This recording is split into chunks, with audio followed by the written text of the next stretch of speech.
Buen día a todos, buen día Latinoamérica, buenas tardes para Iberoamérica, ¿cómo están ustedes? Hoy tenemos un nuevo webinar del INAP, como todos ustedes saben, estamos transmitiendo en directo para toda Iberoamérica, y es una alegría hoy contar con la presencia de Francisco Velázquez López, quien es el secretario general del CLAD, electo en la reunión ordinaria del Consejo Directivo celebrado en Madrid, España. Sinceramente, hoy es un tema muy interesante, el título que nos convoca, porque ustedes saben que de alguna forma se está viendo en todas las administraciones públicas cómo salir de la pandemia, o sea, cómo viene ese nuevo orden, cómo viene esa nueva normalidad que estamos diciendo, y por eso este webinar se llama Innovación Pública después de la COVID-19. En toda Iberoamérica estamos viendo cuáles son las innovaciones que se van a instalar, cuáles son las innovaciones que vamos a someter a prueba, cuáles son nuestras reflexiones, etcétera, etcétera. O sea, como ustedes saben, siempre en teoría de las organizaciones hay dos tipos de cambio. Los cambios incrementales son los que van poco a poco, como la tecnología, que tiene un efecto acumulativo, y los cambios disruptivos, que son aquellos que significan un stop o un parate, y luego las cosas cambiaron. O sea, la pandemia fue el efecto de un cambio disruptivo para las administraciones públicas en América Latina. La tecnología tuvo un cambio de tipo incremental. Poco a poco fue cambiando nuestras administraciones públicas de una forma sostenida y constante. También aprovecho esta oportunidad para decirles que el INAP está por publicar hoy el nuevo libro de Oscar Oslak, El Estado en la Era Exponencial, que ha prologado Francisco Velázquez gentilmente. Así que, bueno, de Francisco ya sabemos, su currículum es politólogo de origen, fue funcionario del Estado español y ahora es secretario general del CLAD.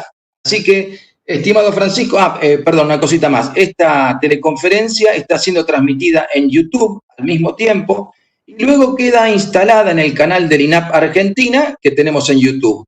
O sea que si ustedes quieren ver a posteriori o recomendar esta teleconferencia a posteriori, pueden decirle a las personas que vayan al canal de YouTube del INAP Argentina y allí la encontrarán.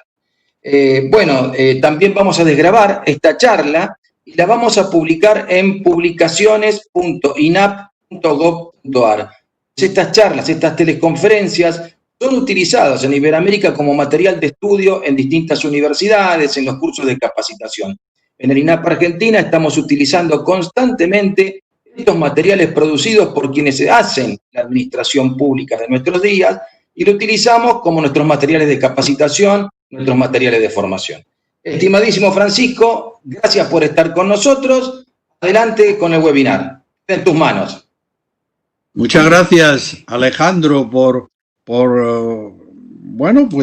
solicitar mi ayuda, mi colaboración, mi trabajo con vosotros, que es muy fructífero, no solo en la etapa actual, sino desde siempre con el INAP de Argentina, ¿no?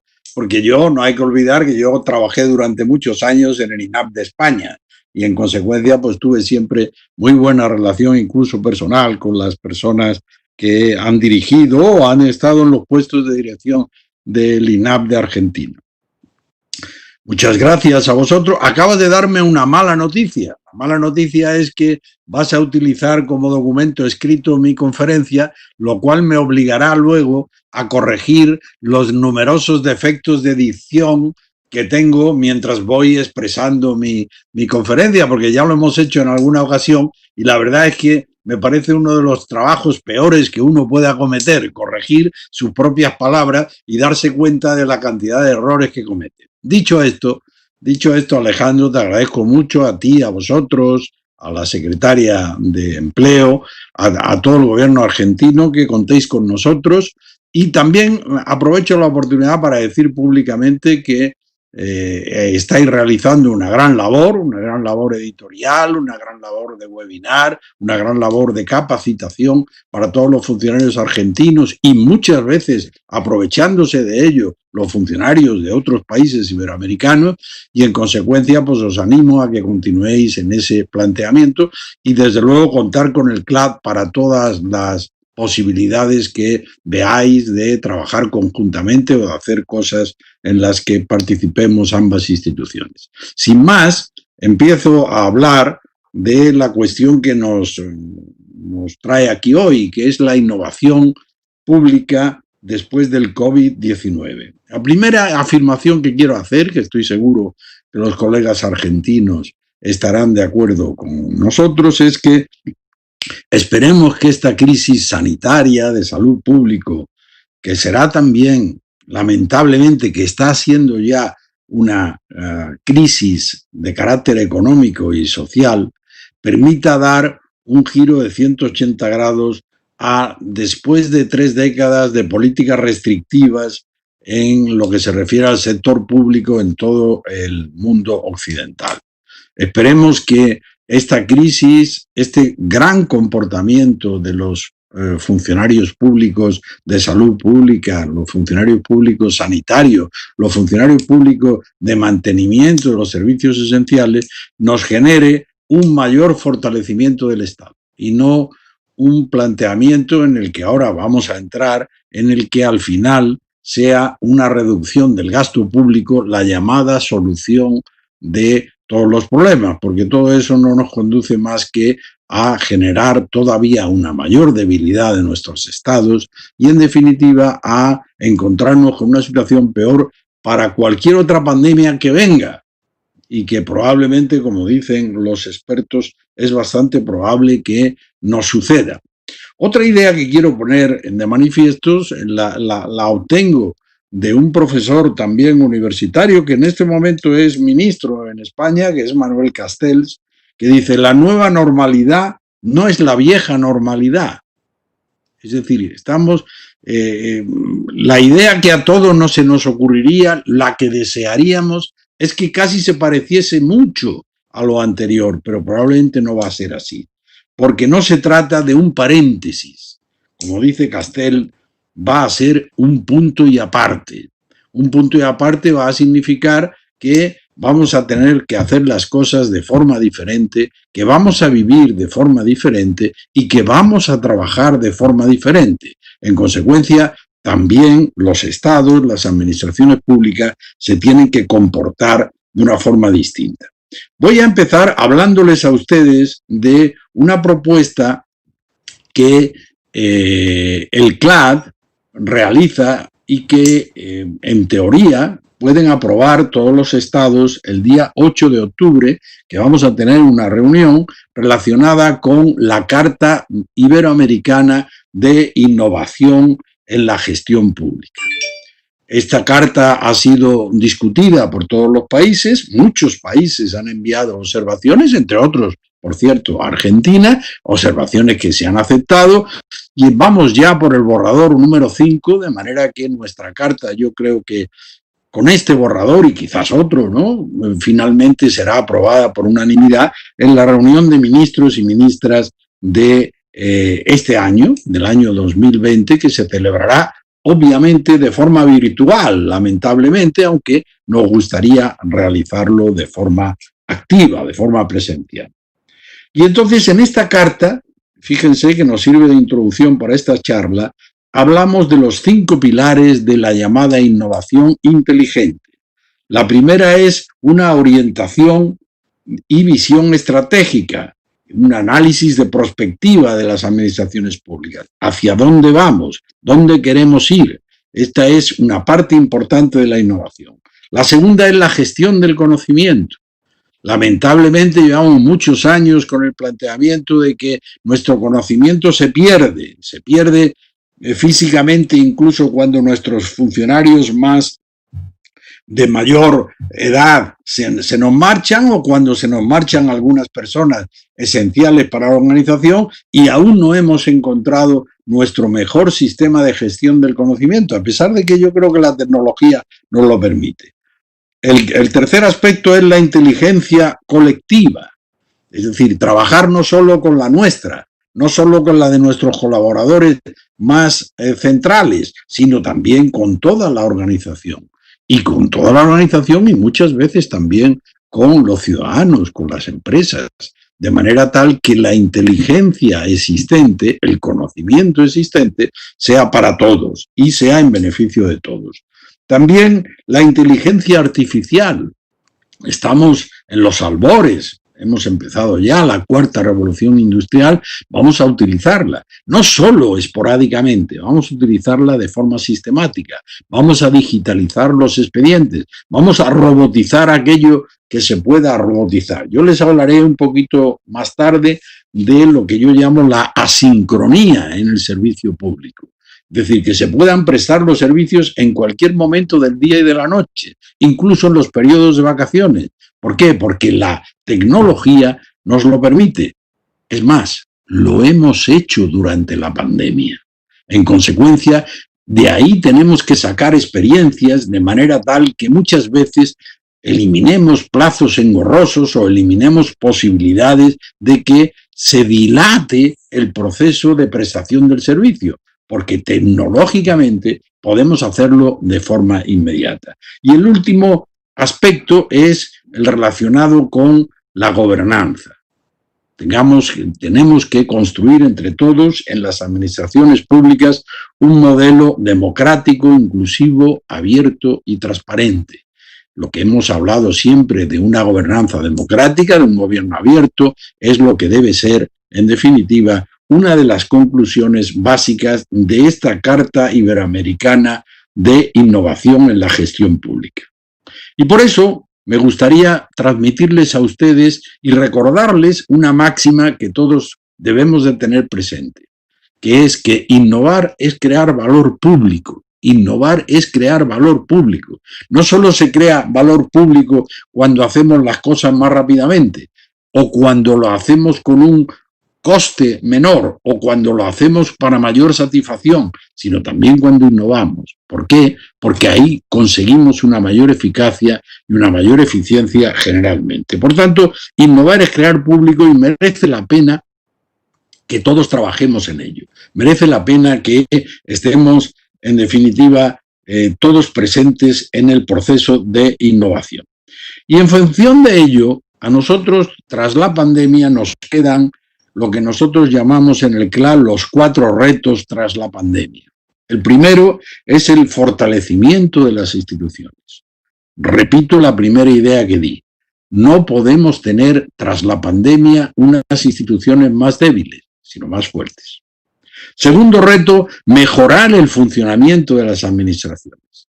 Cuando recordamos los inmensos sacrificios que han tenido nuestros ciudadanos durante todos estos meses, y lamentablemente continuamos con estos sacrificios de confinamiento y de no poder ir a trabajar muchas personas o no poder hacer su vida normal, incluso lamentablemente no poder despedir a los fallecidos, como todos hemos visto durante estos meses, tenemos que en definitiva mejorar el funcionamiento de las administraciones y recuperar la confianza de los ciudadanos.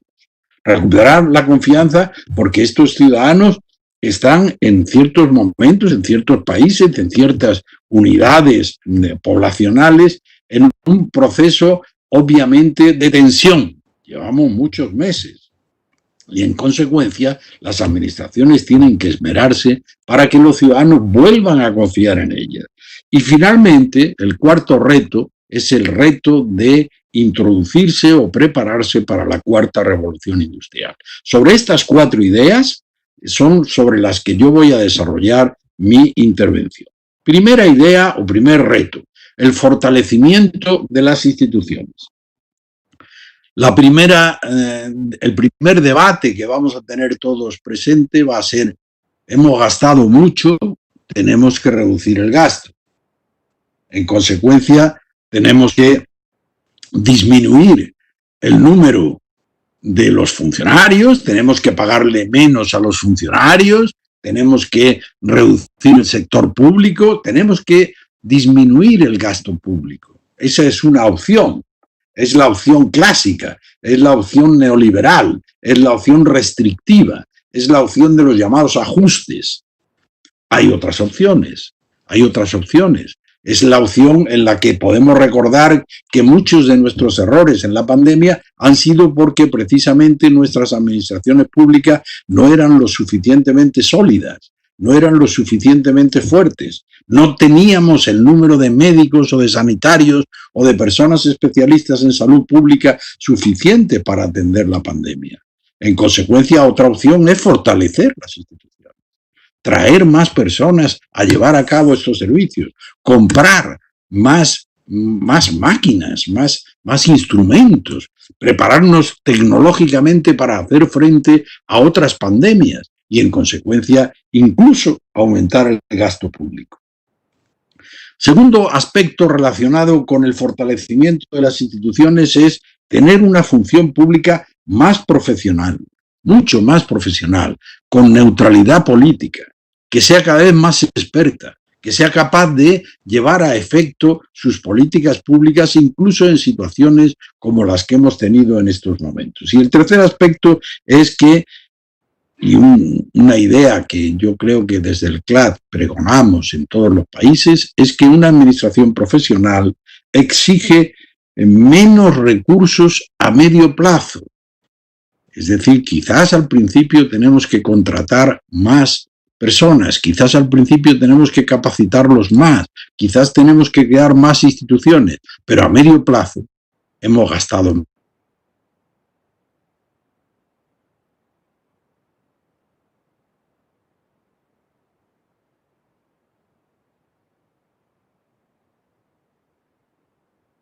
El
Poné la propaganda, Gregori.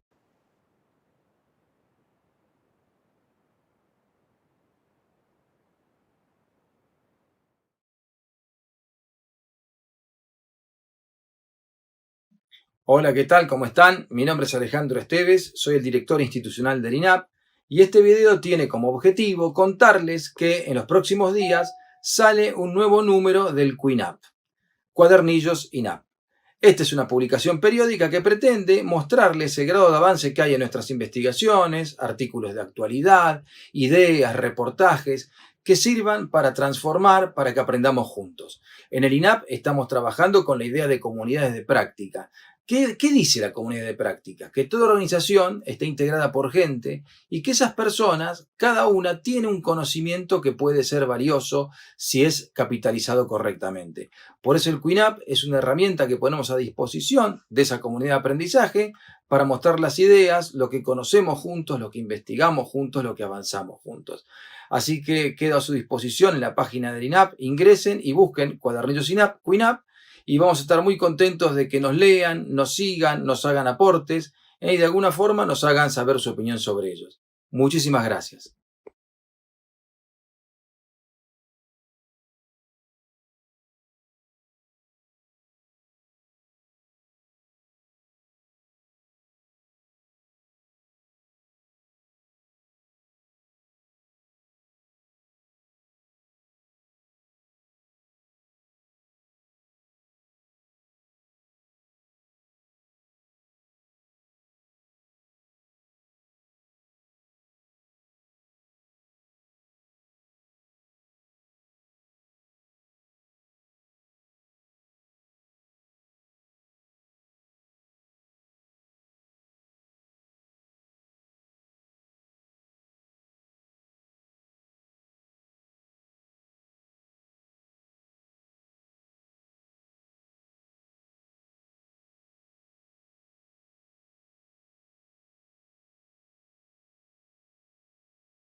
Nos estamos ingeniando para salir adelante a pesar de la cuestión tecnológica. Luego tú cortas, ¿no? Sí, y lo montas, ¿no? Despreocúpate. Y aparte ahora hay una publicidad nuestra, o sea, no hay problema. Así que...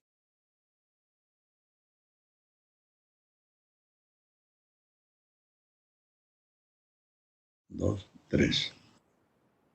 En consecuencia, ¿qué estamos pidiendo a las instituciones del Estado? En primer lugar, estamos pidiendo capacidad para liderar las transformaciones sociales. No es tan fácil esto. No es por ser una institución, no es por ser el Estado que lideramos las transformaciones sociales. ¿Cuántos países? Ahora hay un libro de moda en los últimos tiempos, que es El pasillo estrecho de Acemoglu y Robinson, que viene a poner de manifiesto esto, cómo en muchos países los estados intentan hacer algo y luego no lo consiguen, o la sociedad intenta hacer algo y el Estado se opone. Entonces hay que tener capacidad para las transformaciones sociales. Y las instituciones tienen que tener un papel activador de la sociedad, de las empresas, de las organizaciones, de los ciudadanos, en definitiva. Y tenemos que contar, insisto en esta idea porque lo he dicho ya varias veces, contar con los recursos necesarios. No pueden ser unas administraciones públicas raquíticas, no pueden ser unas instituciones que no tengan medios para llevar a cabo sus actuaciones. Tenemos que fortalecerlas y eso significa recursos. Y por tanto, hay algunas lecciones que nosotros podemos sacar de nuestra epidemia, de esta epidemia maléfica, ¿no? Que como dice un poeta español, Caballero Bonal, dice, un Dios obtuso nos quiere arrebatar el futuro, ¿no? Y es que esa parece que es la verdad, ¿no? Entonces, una de las lecciones es que, por ejemplo, en la contratación pública se puede hacer mucho más rápidamente cuando hemos tenido necesidad.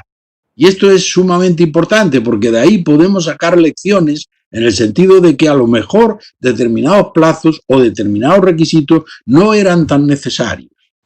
Más allá de que, obviamente, no se trata de ahora hacer una contratación pública que permita todo tipo de errores o todo tipo de estafas al propio Estado. Segundo, que se puede contratar a mayor velocidad.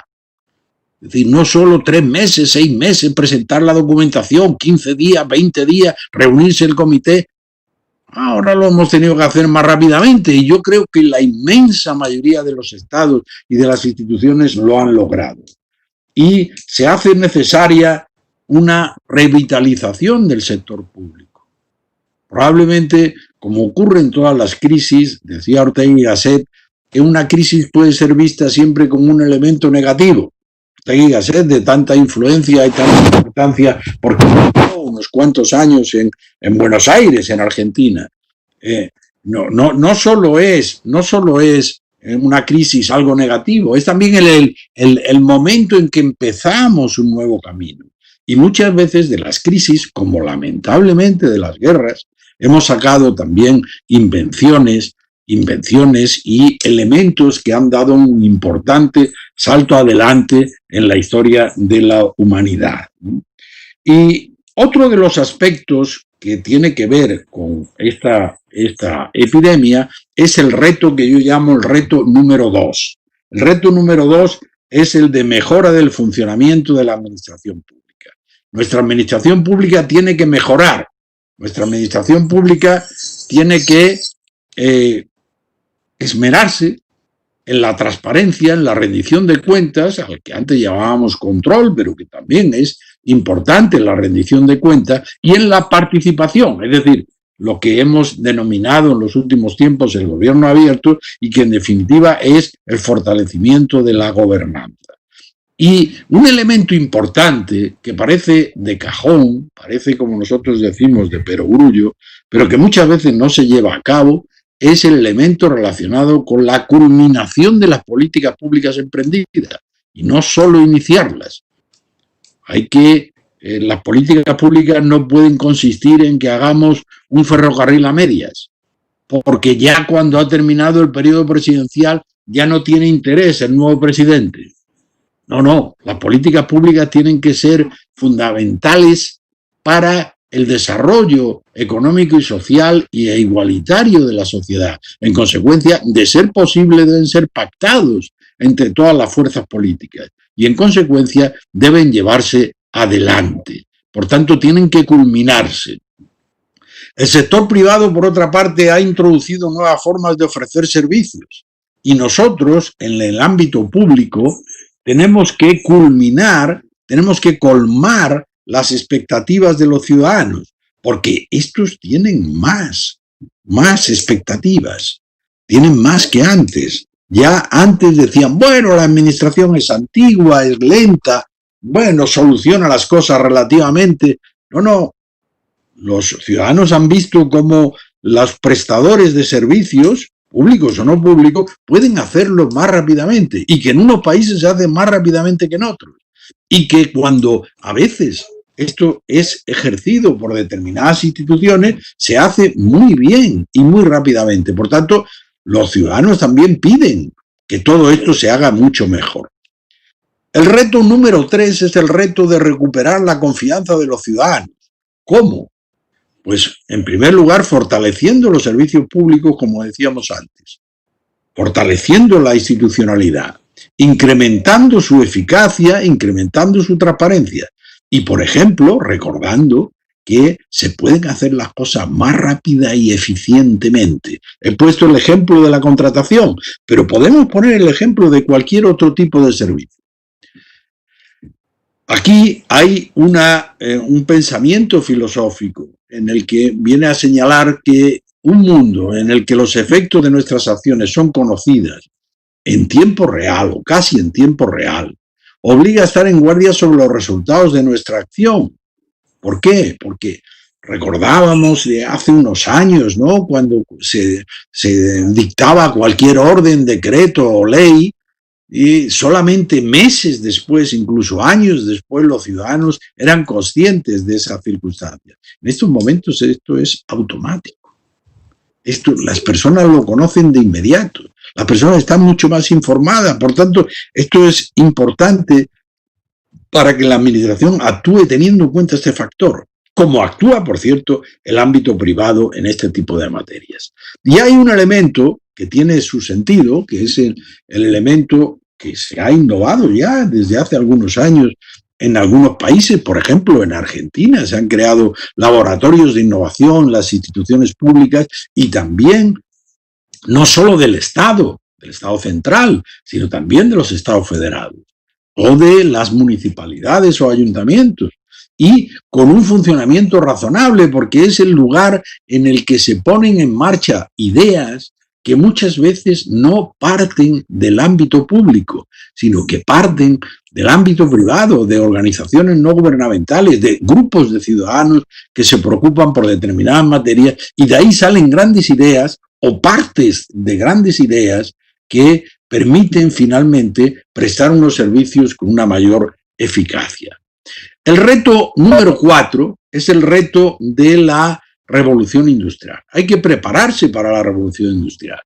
Es la revolución en la que ya hemos visto algunos escarceos en cada uno de nuestros países. Es la revolución relacionada con la robotización, con la inteligencia artificial y con los algoritmos, a los que hay que vigilar también, porque estos algoritmos, si no están suficientemente controlados, pueden darnos resultados no deseados por parte de los poderes públicos, por la digitalización de expedientes que van a impedir que, digamos, alguna mano negra intervenga en la resolución de estos expedientes, concesiones, convenios o contratos.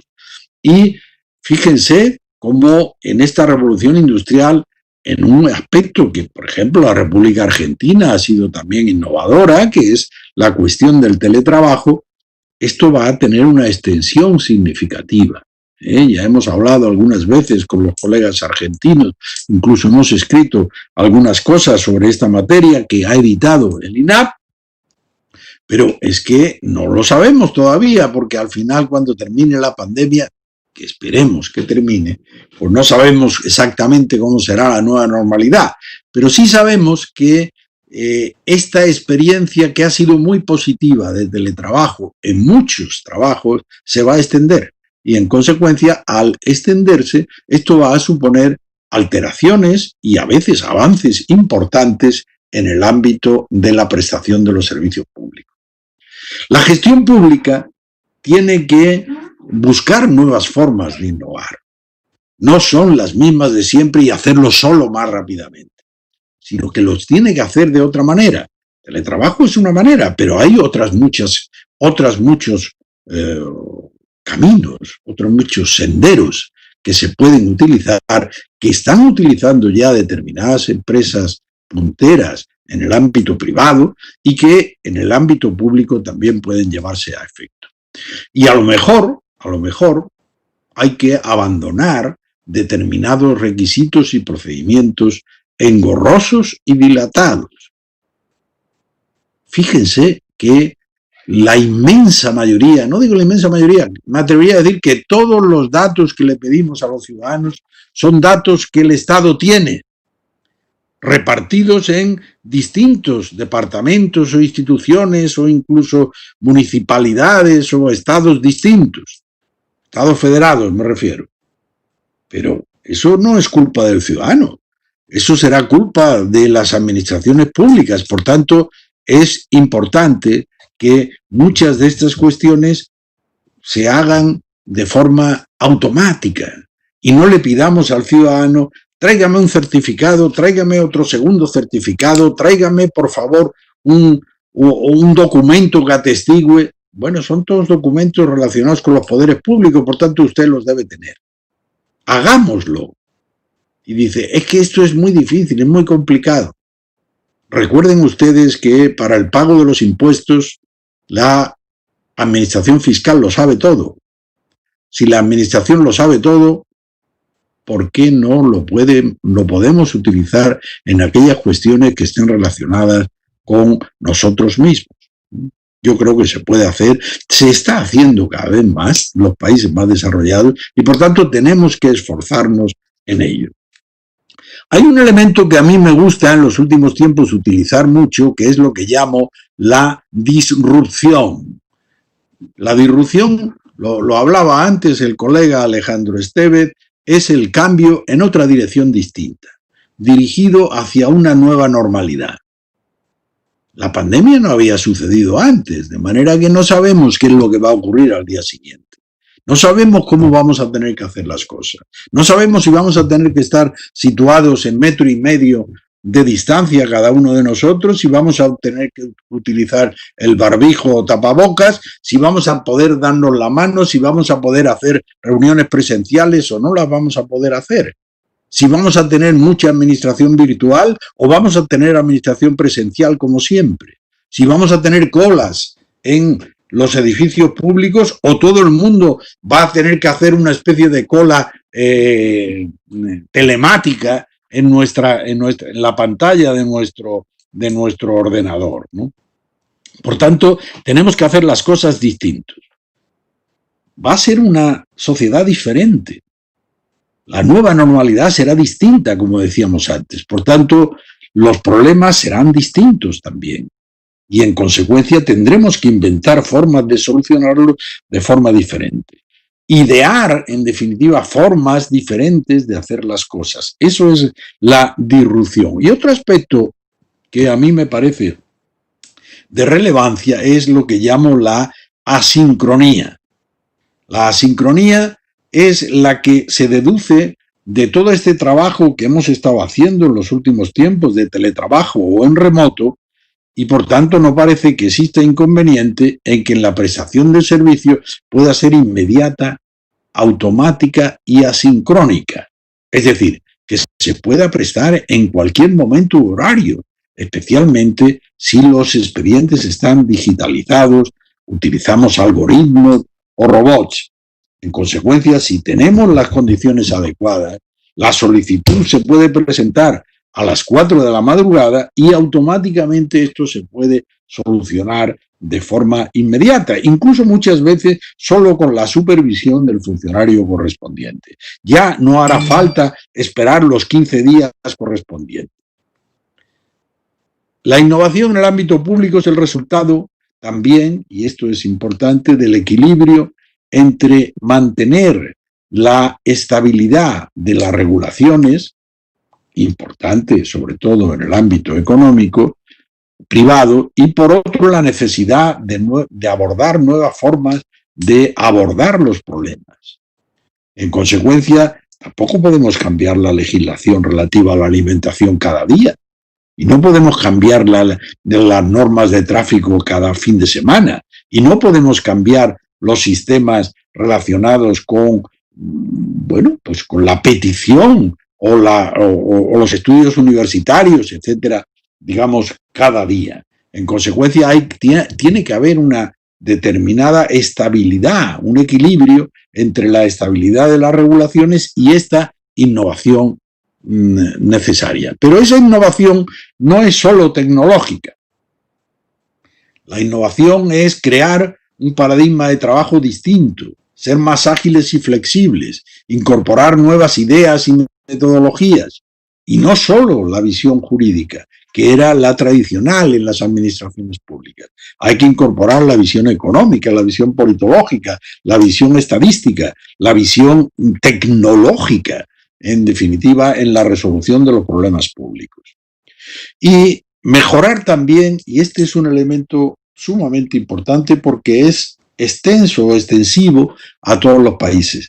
Mejorar, por ejemplo, la coordinación entre los diversos departamentos. Fíjense, y organismos. Fíjense la playa, ¿no?, de organismos y de instituciones que tenemos en todos los países, incluso en los países de menor número de habitantes de nuestros 23 países miembros del CLAD. En consecuencia, hay que coordinarlos adecuadamente y no exigir la carga de la prueba a los individuos, a los ciudadanos, sino a los organismos que deben coaligarse entre sí, que deben colaborar entre sí, que deben realizar las actuaciones de forma tal que haya un beneficio para los ciudadanos y no una mayor dificultad en la resolución de los asuntos, como con frecuencia ocurre en relación con los ciudadanos. Y por tanto, tenemos varias enseñanzas de la pandemia. Primera enseñanza.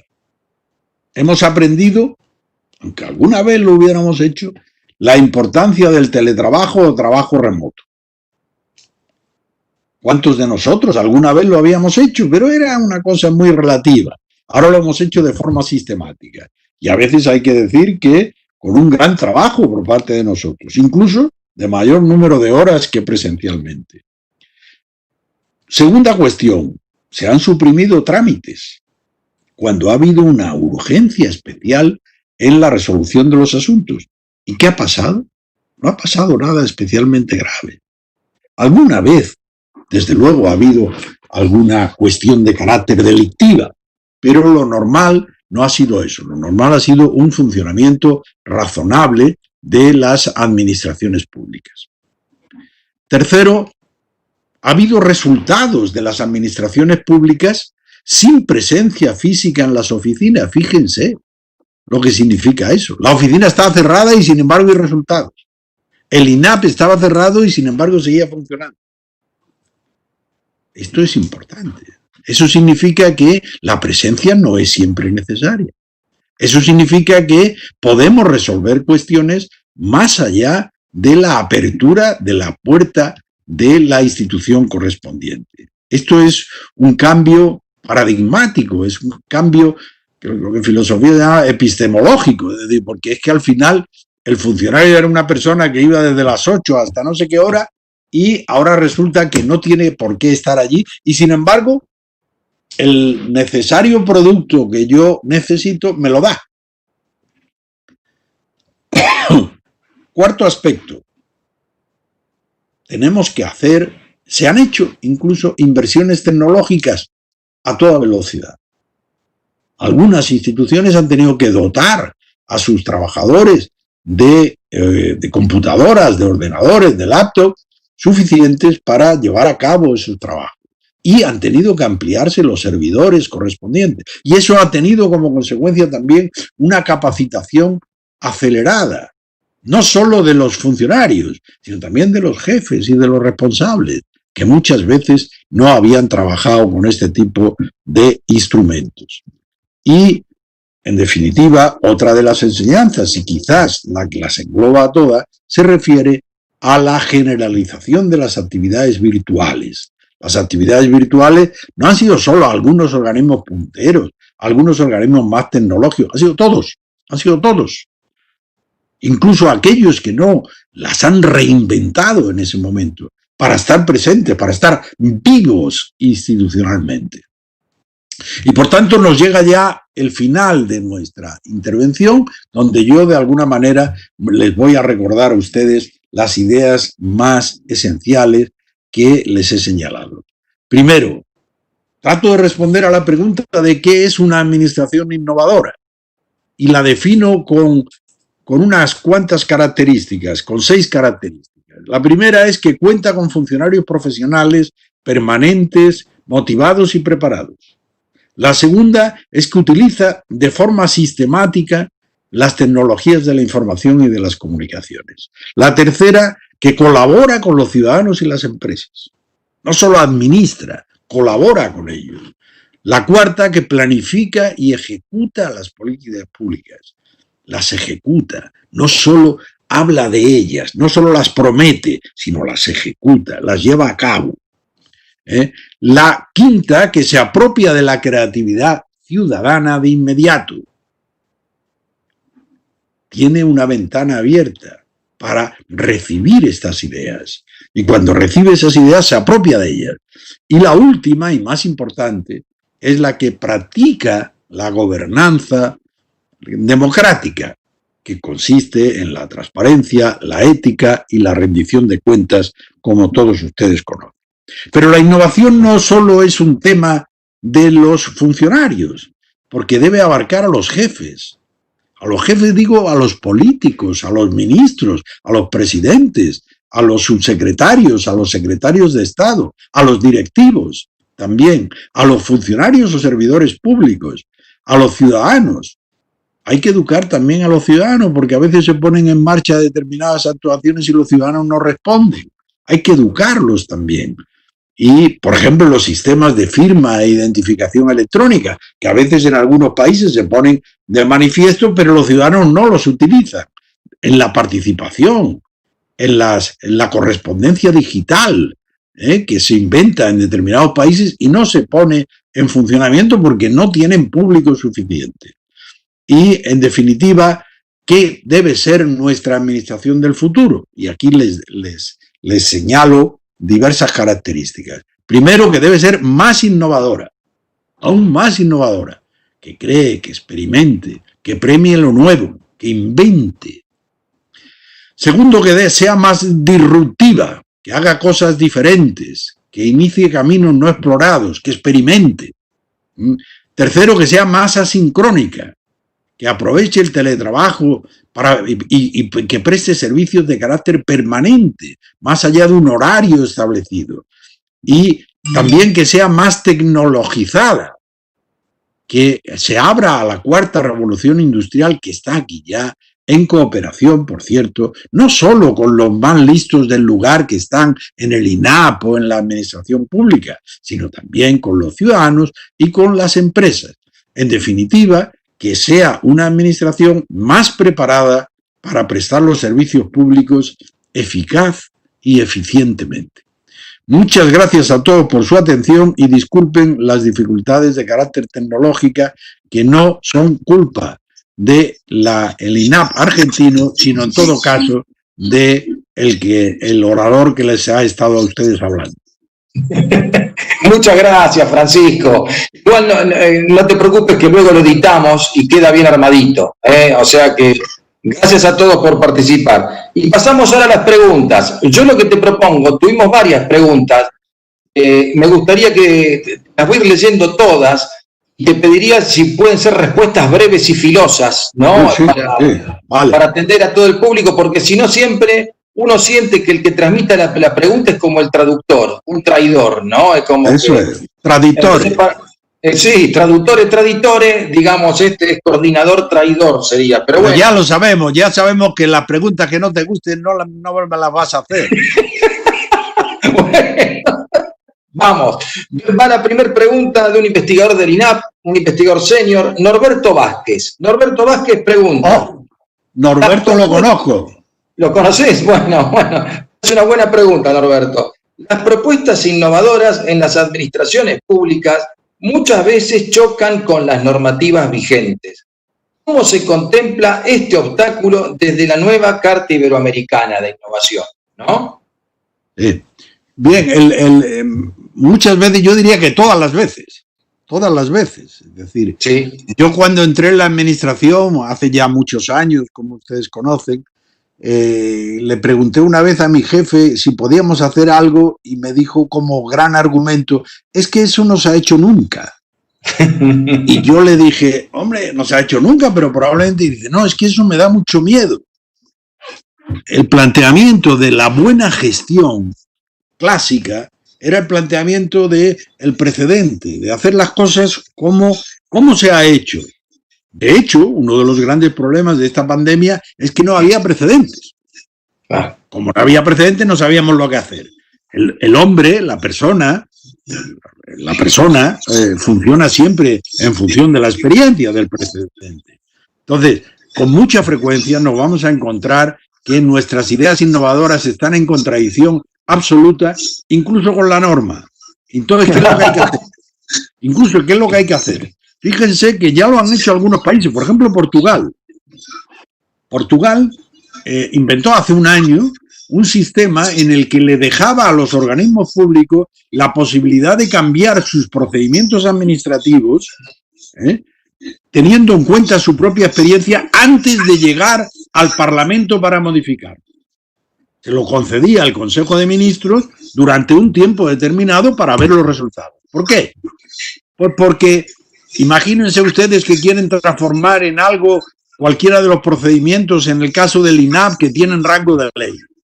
Inician el procedimiento para la modificación legal y, con mucha suerte, 2 años después tienen el resultado.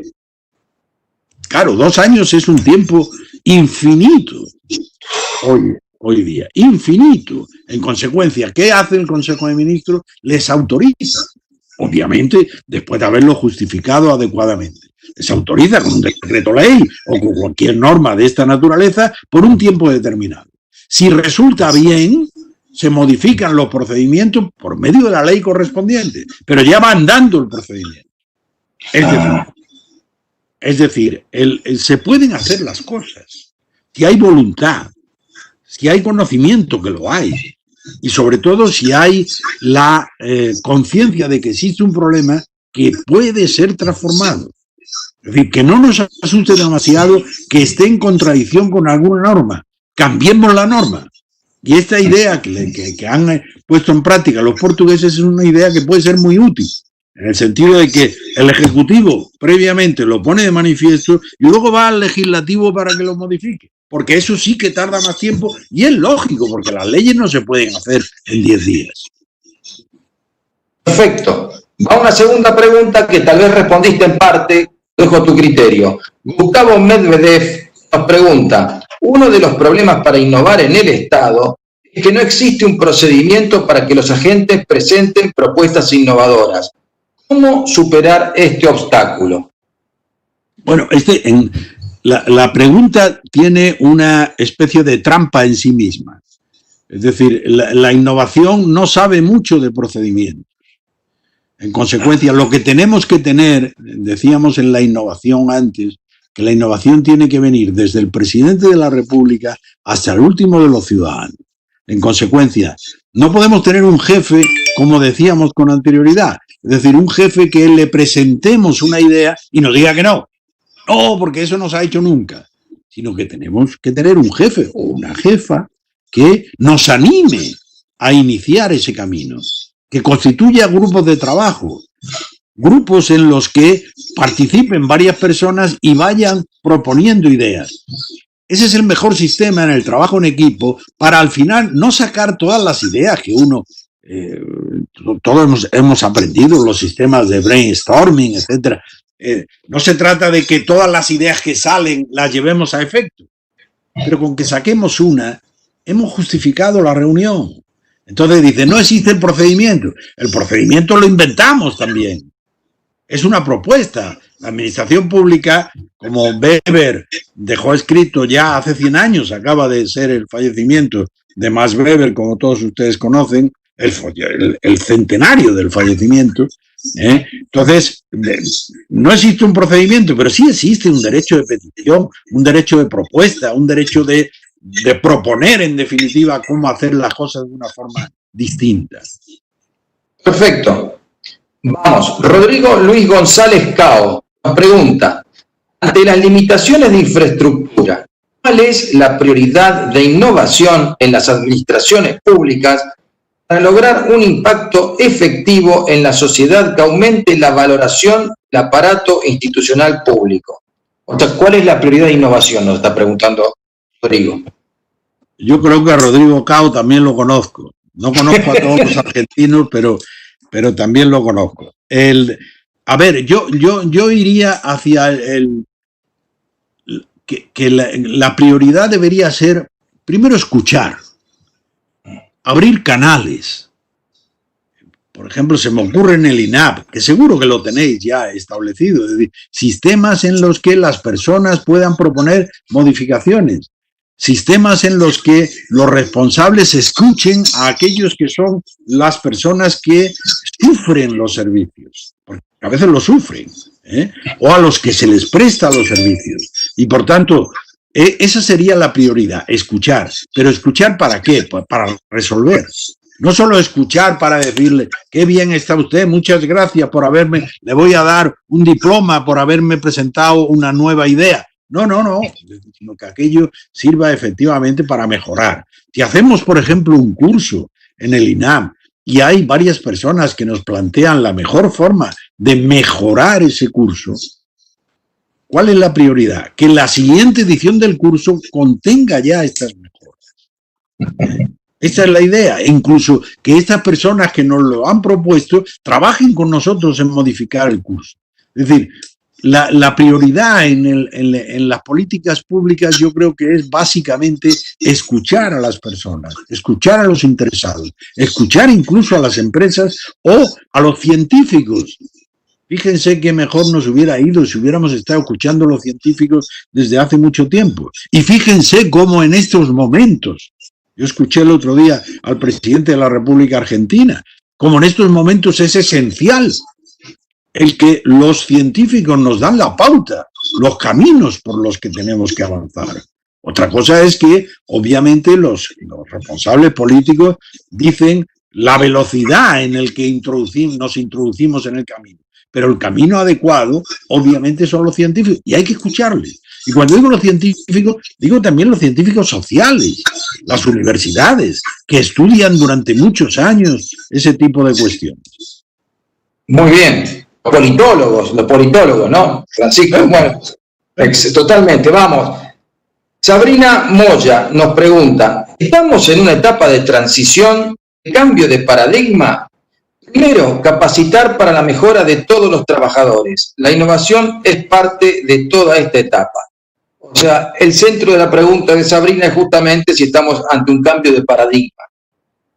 Yo creo que sí, Lo que ocurre que, a ver, una cosa es un cambio de paradigma que triunfa en el ámbito universitario, académico, científico, y otra cosa es un cambio de paradigma que triunfa en el ámbito institucional. Yo creo que desde el punto de vista científico o académico, el cambio de paradigma es evidente, pero desde el punto de vista institucional, incluso social, lo tenemos que llevar a efecto. Si no lo llevamos a efecto, si no lo empujamos, porque ¿cuántos años hace que las universidades predican muchas ideas que luego las administraciones públicas no llevan a efecto? Muchas. Por ejemplo, ahora se habla mucho de que en el proceso selectivo para acceder a la administración pública, los nuevos empleados público debe utilizarse esencialmente el conocimiento de las habilidades, de las competencias. Pero muy pocos países lo llevan a efecto. Todos hablamos de eso, se dice en la universidad desde hace lo menos 25 años. Pero a la hora de la verdad, esto se efectúa pocas veces. Perfecto. Voy a hacer dos preguntas relacionadas entre sí, ¿no? Que tienen que ver con la gestión del conocimiento. Así que te voy a dar dos preguntas. Primero, Jorge Aguirre pregunta: ¿cómo ve la aplicación efectiva de la gestión del conocimiento, el papel a desempeñar de la administración pública luego de la pandemia? Y luego, ¿no?, Marisa Peralta pregunta algo parecido, que ¿cómo aplicar la instrumentación de la gestión del conocimiento en la administración pública? Hay una tercera, si te animás, hay una tercera que es pegadita, de Liliana Bestach. Dice: ¿ve posible que la aplicación de la inteligencia artificial en el trabajo de la administración pública se dificulte por la oposición de los sectores gremiales? Empiezo por la última. Sí, adelante. Desde luego, empiezo por la pregunta de Liliana.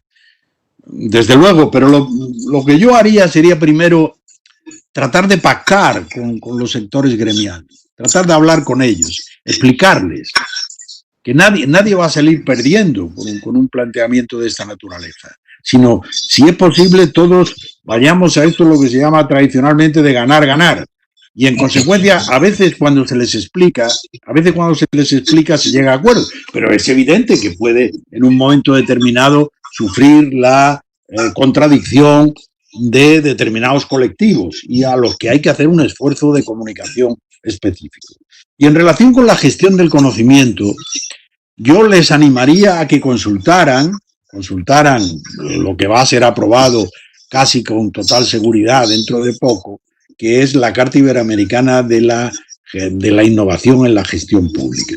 Y allí, por ejemplo, se plantea que incluso se hagan unidades especiales relacionadas con la innovación dentro de los diversos organismos y, en consecuencia, de la gestión del conocimiento. Que se note que, digamos, que no se pierda conocimiento, sino que se gane una tras otra, ¿no? Una vez tras otra. Que cuando se nos cambien los funcionarios, se nos cambien los directivos, se nos cambien los cursos, no vayamos abandonando las enseñanzas que hemos tenido. Pero, por ejemplo, se puede hacer reuniones sistemáticas sobre la materia. Se puede obligar a las personas a redactar informes con unos esquemas determinados, simples, y que se archiven telemáticamente y que puedan ser consultados por todos. Se puede pedir incluso a los propios alumnos que sus experiencias, estamos hablando de la capacitación, que sus experiencias las plasmen en la propia página web de la institución. Es decir, yo creo que hay que dejar también a los propios funcionarios y a las personas que están en relación con una determinada actividad administrativa que nos propongan ideas. Pero no sería malo tener personas responsables de este tipo de cuestiones en cada uno de los organismos que vayan poco a poco digiriendo las propuestas, estableciendo cuáles son las medidas esenciales que deben tener cada uno de los organismos y luego dejándoselas a los servidores públicos del futuro. Bueno, muy bueno. Una pregunta de María Arroyo. ¿No cree que con el teletrabajo se pierde la cultura propia del trabajo, como ser horarios, relaciones inter e intrapersonales? Dice: para mí es fundamental, ya que se pierde la interacción transversal de la organización. Algo se pierde, yo estoy de acuerdo. Yo no... yo creo que debemos hacer una combinación entre el trabajo presencial y el teletrabajo, entendiendo también por teletrabajo con la petición de algunos resultados específicos. A veces yo cuento una anécdota que me ocurrió con uno de mis más estrechos colaboradores, que en un determinado momento, después de muchas reuniones, iba a venir el ministro a nuestra institución y entonces decidimos hacer una serie de propuestas, una serie de ideas para que el ministro las hiciera suyas. Es decir, teníamos que construir un discurso del ministro. Bueno, hacer un discurso entre 6 personas es imposible, como todos ustedes saben. Es como hacer una carta y llega apreciado, señor, y dice: ¿apreciado por qué? Estimado, querido. No, es imposible. En consecuencia, lo que hay que hacer es una propuesta y luego los demás establecer, adendum, modificaciones o llamar la atención sobre determinados errores o propuestas. Entonces se me ocurrió a este colaborador mío enviarlo a su casa. Digo, vete a tu casa y dentro de 2 días me traes una propuesta. La reacción del resto de los trabajadores que estaban en el proyecto fue muy negativa. En el sentido de decirle, ¡ay, qué suerte, 2 días en tu casa, hay que ver, tal! Eso no vale. Aquí hay que venir todos los días a trabajar de 8 a 3 y de 5 a 7 y estar aquí y quedarse hasta que el jefe te llame, etcétera. Bueno, esta persona me trajo un discurso y me trajo un discurso bien elaborado. Y luego lo corregimos muy poco, prácticamente nada. Por tanto, el resultado fue positivo. Si se hubiera quedado en la oficina, no lo hubiera podido lograr. ¿Qué estoy diciendo? Estoy diciendo que la presencia virtual, efectivamente, como ha señalado María, desde luego la interactividad. Solo el ver la cara de las otras personas cuando nosotros hacemos una propuesta nos enseña bastante. En consecuencia, la presencia presencial en los organismos públicos me parece necesaria. Pero también hay que combinarla con la posibilidad en su momento de hacer actuaciones. Y una última llamada que me preocupa. Cuidado que no utilicemos el teletrabajo prácticamente solo para las mujeres, que al final se convierte en un sistema en el que con una mano están haciendo la lavadora de la ropa, con otra están fregando los platos, con la tercera están escuchando a los niños y con la cuarta pues contestan a un correo electrónico. No, es decir, el teletrabajo tiene que ser algo más sistemático, que tiene que ser para los hombres y para las mujeres, y cuidado, decía, creo que era Freud, que decía que el trabajo era un remedio contra la locura, porque también conoces a otras personas y estar todo el día metido en tu casa, que a lo mejor tienes 60 metros, 80 metros, 100 metros, no es tan satisfactorio. Muy buena. Y la última pregunta, que es mía, yo quería agradecerte tu presencia y tus palabras, que sin duda son muy bien recibidas. La pregunta mía es la siguiente. Se observa que las administraciones públicas se están tecnologizando. Mal que mal, todos los países están queriendo innovar, tecnologizarse, informatizarse, etcétera, etcétera, ¿no? Algunos lo llaman modernización, que es una idea incompleta. Otros lo llaman cambio tecnológico, que es un poco más descriptivo y más justo conceptualmente a mi criterio. Ahora, pero al mismo tiempo, América Latina tiene una fuerte corriente de desigualación social. Las sociedades latinoamericanas están con niveles de pobreza inusitados, 30% o más, y creo que se van a incrementar luego de esta pandemia, ¿no? O sea, ¿cómo hacer para que esa administración pública no quede tan lejana de esa gente que necesita ser incluida? O sea, ¿cómo superar esa brecha tecnológica que no es solo tecnológica, es social? Entonces, para que la administración pública no se elitice, no se transforme en una tecnocracia, expertos en una digitalidad que no llega a todo el mundo, ¿qué se debe hacer? Yo estoy de acuerdo contigo, incluso del análisis, ¿no? Lamentablemente, cada vez que existe una crisis, más tarde lo que hay es un mayor empobrecimiento de las capas sociales más desfavorecidas. Todos los análisis vienen a señalar eso. De hecho, en la última crisis, el resultado fue un mayor empobrecimiento. De hecho, como todos ustedes conocen, en muchos de los países, la crisis inmediatamente anterior supuso movimientos sociales muy importantes y caída de las clases medias hacia los sectores más proletarizados de la sociedad. Por tanto, empobrecimiento de la sociedad. ¿Qué es lo que podemos hacer? Yo creo que el planteamiento se refiere, por una parte, al fortalecimiento de las instituciones y, por otro lado, a los ODS. El fortalecimiento de las instituciones, y por eso he insistido tanto, Alejandro, he insistido tanto desde el principio, he repetido la misma idea varias veces. No podemos dejar que las instituciones sean más débiles. No podemos dejar que los servicios de salud sean más débiles, los servicios sanitarios, los servicios sociales, los servicios de desempleo, los servicios de protección de los trabajadores. Tenemos que hacerlos más fuertes, porque eso es una forma de luchar contra la desigualdad.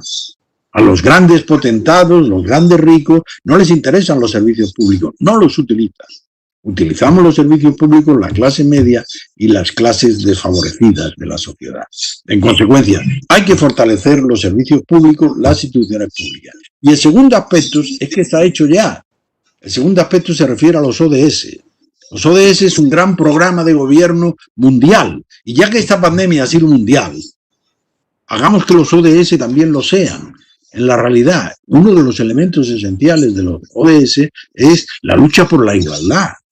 La lucha contra la desigualdad y contra la pobreza, por la digitalización de todos. Y un elemento, digamos, positivo que les dejo a ustedes. Fíjense que el grado de desigualdad de nuestros países es menor desde el punto de vista digital que desde el punto de vista social. ¿Por qué? Porque muy probablemente, prácticamente en todas las familias, hay un móvil, hay un celular, hay una capacidad de conexión. Y muchas veces eso ha supuesto que en definitiva hay una posibilidad de conectarse con los poderes públicos, mientras que a veces por la lejanía, por la distancia o pura y simplemente por las condiciones de vida de las personas, la desigualdad social es mucho mayor. Por tanto, aprovechemos esta posibilidad de conexión prácticamente universal en todas las personas, en todas las familias, para conseguir que la desigualdad social sea menor. Bueno, estimado Francisco, mil gracias. Ha sido un gusto tenerte aquí con nosotros. Así que después esta conferencia está colgada en YouTube para que la puedan ver a posteriori. Y bueno, gracias. Muy buena conferencia fue. A vosotros. Gracias. Adiós. Hasta luego. Hasta luego.